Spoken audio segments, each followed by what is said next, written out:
Welcome, my dear students. So excited to meet you again in another episode of our program for English language for first preparatory under the supervision of the Ministry of Education. أهلا بكم أعزائي الطلبة في حلقة جديدة من حلقات برنامجنا للصف الأول الإعدادي للغة الإنجليزية تحت رعاية وإشراف وزارة التربية والتعليم. Congratulations, we have finished our curriculum. إحنا خلصنا المنهج, the 6 units of the second term. And today we are going to start our final revision. We will make a general revision about all the vocabulary and the grammar we have explained during our sessions. احنا هنشتغل النهارده على الجرامر وعلى الفوكابولري اللي عملنا له covering of all in all our sessions. تمام؟ We have covered different types of vocabulary like the different jobs, architect, a computer programmer, etc.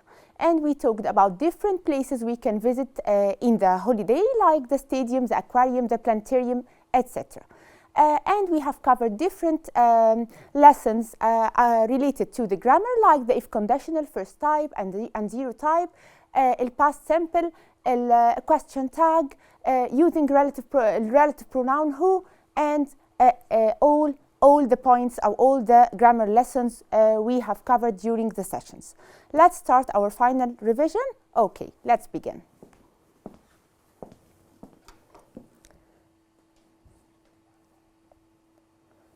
Our first exercise in our final revision today is choose the correct answer. First, I saw a lot of fish at the. We have talked before about the different places we can visit during our holiday. Like what? Like museum, like temple, aquarium, sports center. طيب, I saw a lot of fish at the. Where should I see different fish? أنا ممكن أشوف fish فين؟ Exactly في الأكواريوم. الأكواريوم. إحنا اتفقنا إن الأكواريوم a place which I can see different types of aquatic or water creatures in a very huge glass containers. تمام؟ الأكواريوم. Number 2. Did you go to the space to watch the match? Did you go to where to be able to see the match أو to watch the match? Of course, the stadium. الستاديوم اللي هو الاستاد. تمام؟ بعد كده yesterday I rode a big wheel. احنا اتفقنا ان البيج wheel it's a huge machine or a huge device which moved vertically in the fun fair. أنا بستخدم البيج wheel أو العجلة الكبيرة الموجودة في الفان فير أو في الأميوزمنت بارك اللي هي الملاهي. يبقى of course it will be on. Yesterday I rode on a big wheel. أنا ركبت على البيج wheel. I saw an about dolphins. I saw an space about dolphins. Exit, exhausted, exhort or exhibition. Exactly. It's exhibition. يعني ايه exhibition؟ show. أنا شفت عرض. تمام؟ يبقى I saw an exhibition about the dolphins. تمام؟ Okay. Let's space bowling. hey. احنا قلنا let's play ولا let's go, let's do or make bowling. Of course it will be go. Why يا ولاد؟ احنا قلنا before in I can use the verb go when I want to talk about activity ends with ing. Look at this, bowling ends with ing. يبقى I have to use the verb go. هستخدم الverb go طبعا. Go bowling, go hiking, go trekking, etc. تمام؟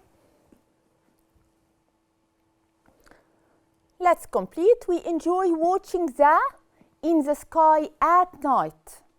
هنا I'm talking about at night. To please يا ولاد. When you are going to answer a choose question لما هاجي أو multiple choices question I have to read the full sentence. لازم أقرأ السنتنس كلها.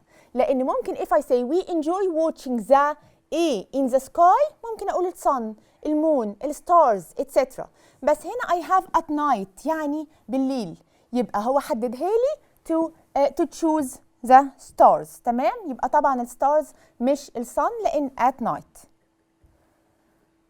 You can go to the Egyptian to see many statues. Where I can see valuable objects. فين ممكن أقدر أشوف الأشياء أو المعروضات القيمة؟ Of course at the museum. الميوزيوم اللي هو المتحف. تمام؟ There are a lot of sports you can do at. I can do sports in the exactly the sports center. The sports center أو المركز الرياضي. يبقى أنا بقدر ألعب أو practice different types of games or sports in the sports center. Children like to go to the to ride on the wheel. Hey, if I want to play or to ride the big wheel, I have to go to exactly the fun fair أو the amusement park. الفان فير اللي هي الملاهي أو الأميوزمنت بارك. Sewing machines are often made Japan. Let's remember together. I said before, if I want to talk about the material that something is made of, I'll use the expression made of. صنع من. Made of cotton, made of cloth, made of glass, made of wood. Okay? يبقى made of معناها صنع من. To talk about the material.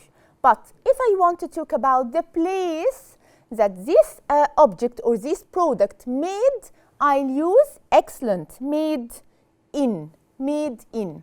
يبقى هنا Japan is a place, is a country. يبقى I have to use made in. The sewing machines أو مكانات الخياطة are often made in Japan. بتصنع في اليابان. My shirt is made. Hey, this is what I'm talking about. هو ده اللي أنا كنت بتكلم عليه. My shirt is made cotton. Cotton here is a material. هي الماتيريال يبقى I have to use the preposition of. طبعا made of cotton يعني صنع من الكوتن.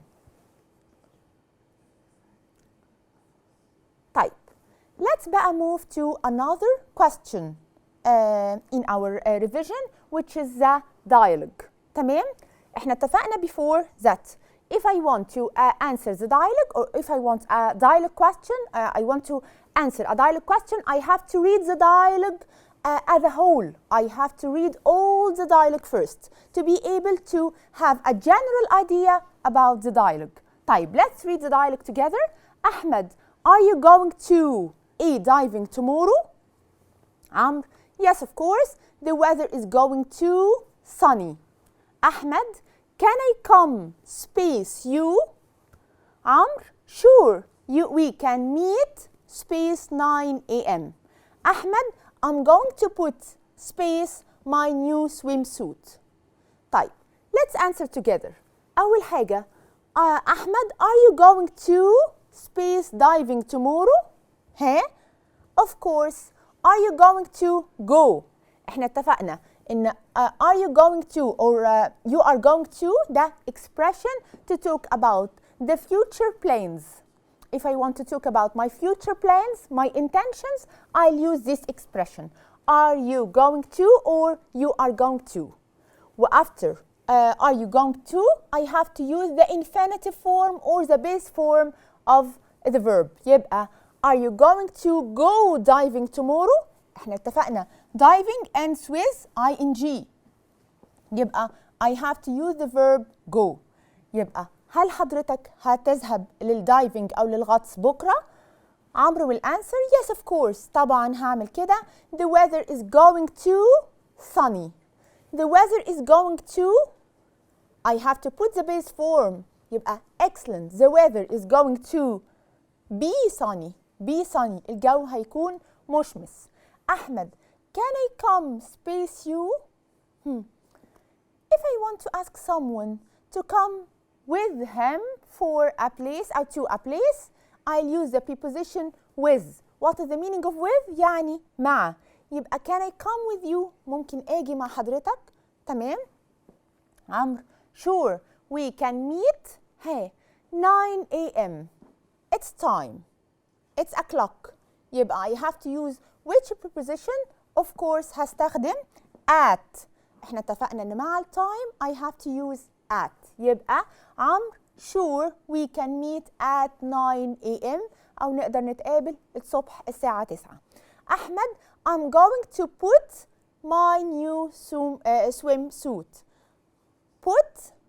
Of course, put on. What is the meaning of put on? Hey, wear, يرتدي. Okay?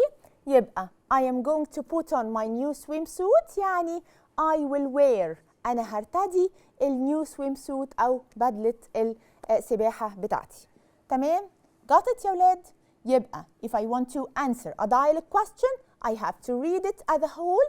to read it كله الأول أقراه. then I have to get the general idea of this dialogue بيتكلم على إيه. then I have to complete it very easily. هيبقى سهل جدا معي. Read the following, then answer the questions. Here we have another question or another type of questions which are the comprehension. The comprehension, very easy question if you got the meaning of the text or the comprehension. لو هنقرأ التكست كويس and you will be able to get the meaning فهمت المعنى, it will be very easy to answer the questions of the comprehension. طيب, today we are going to visit تهنا الجبل. تمام؟ It will be hot today. هيبقى الجو very hot. So you must take lots of water.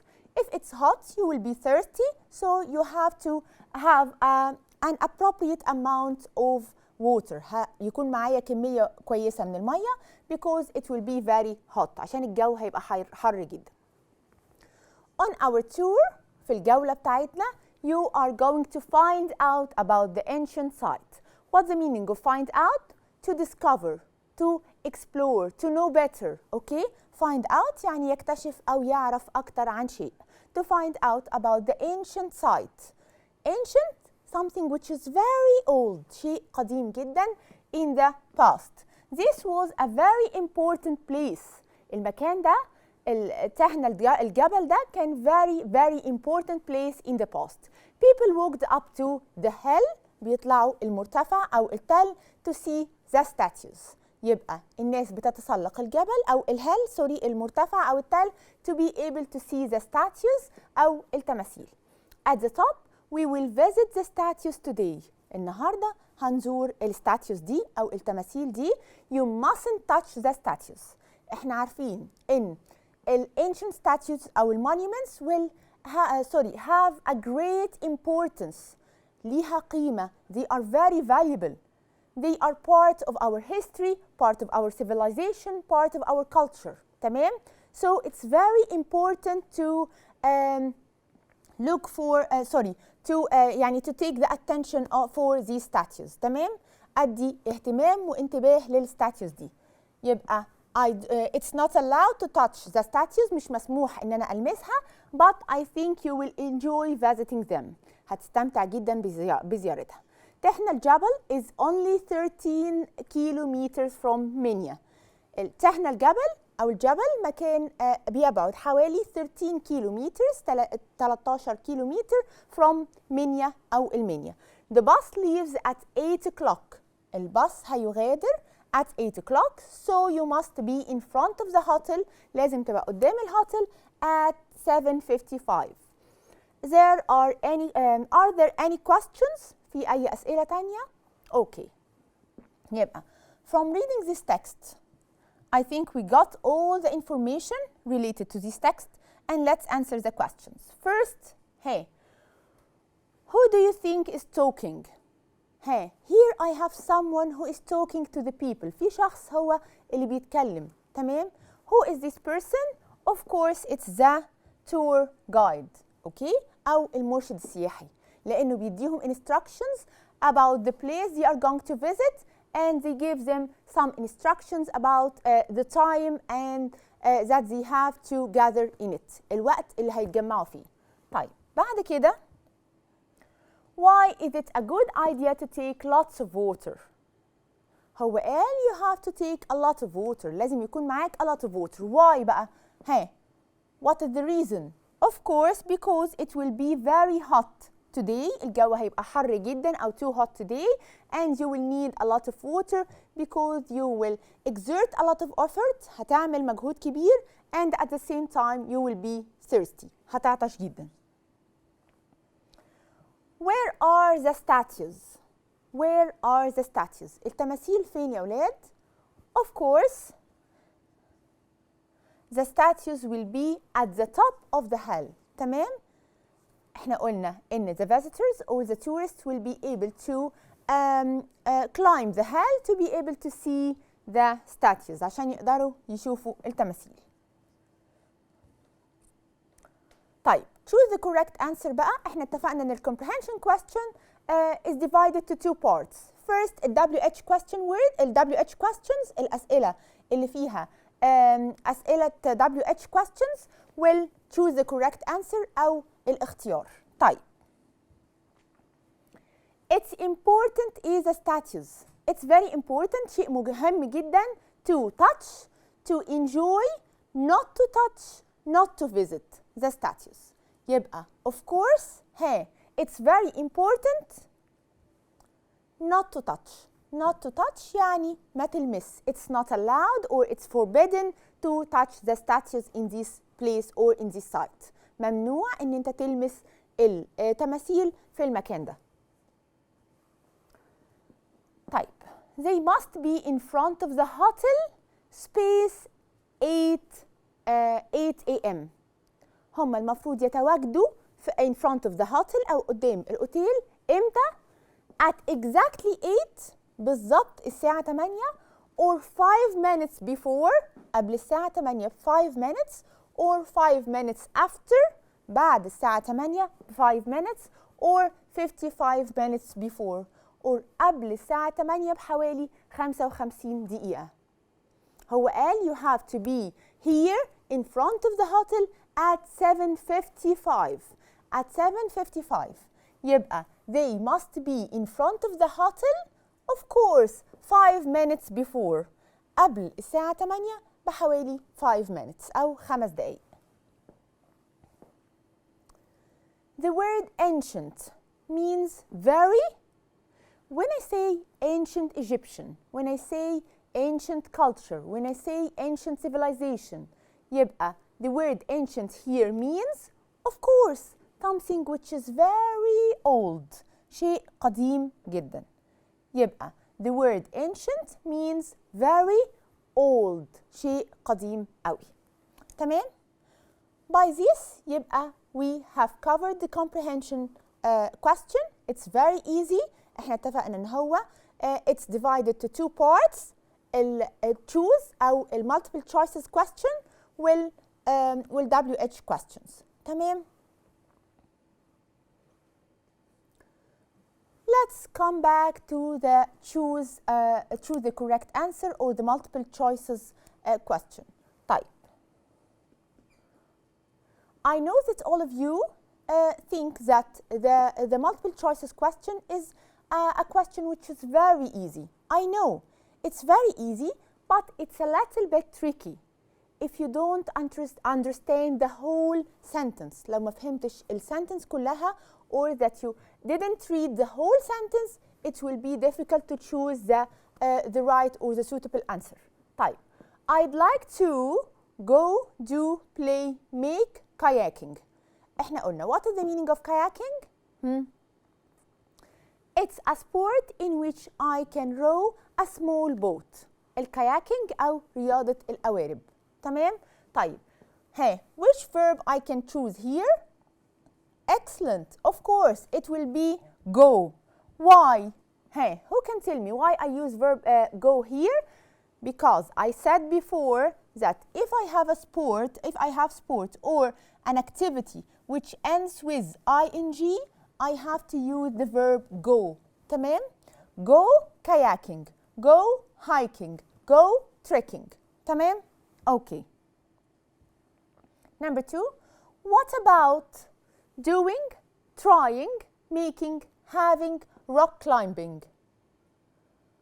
What is the meaning of rock climbing? اللي هي تسلق الصخور أو الجبال.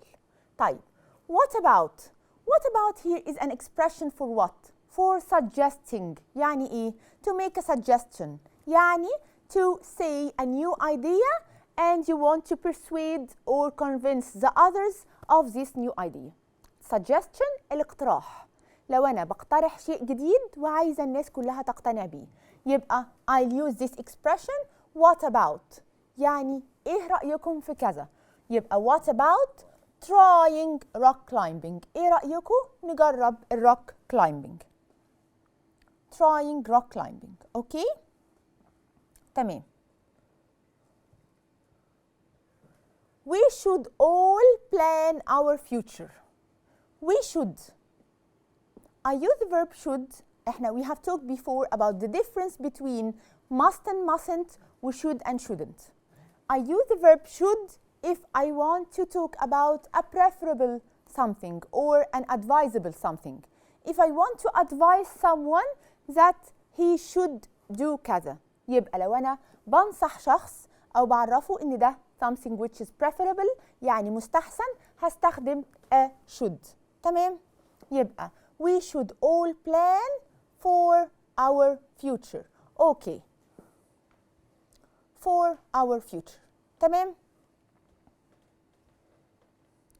I intend to visit my relatives. I intend. The verb intend here معناه إيه؟ أنا أنوي.